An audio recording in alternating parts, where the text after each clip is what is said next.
Distant Worlds 2 has become my go-to comfort 4X game. As a fan of grand strategy and sci-fi, I often face the dilemma of wanting to dive into a new epic game, but being limited by time and energy to truly invest in learning it. 4X games can be tricky.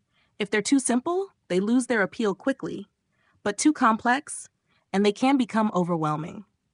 The sweet spot is complexity, but as a busy person, it can be hard to find the time to master every detail, especially when mid-game turns into a sea of micromanagement.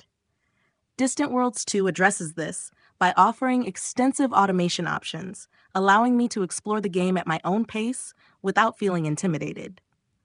Once I'm comfortable, I can manually manage only the areas that interest me, making it an easy way to learn while playing.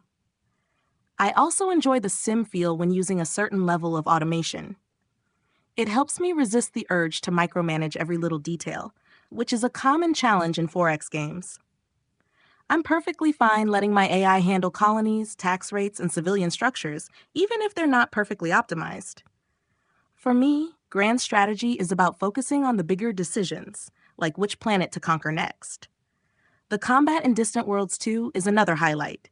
It's detailed, with your ship's tech and fit making a real difference, and things like nearby repair docks and refueling stations matter too. With the return of the Shakturi expansion, the game now has a real endgame challenge to deal with. I also love how unique each playable race is.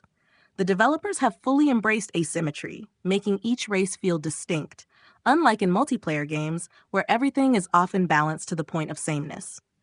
The game has been receiving regular, substantial free updates, which is a refreshing change in an era when many AAA games rely on questionable monetization practices. It's great to see developers like these offering meaningful content with DLC, and games like this are absolutely worth supporting with new purchases to keep the game evolving. Overall, I highly recommend Distant Worlds 2 to any sci-fi, 4X, or grand strategy fan in its current state.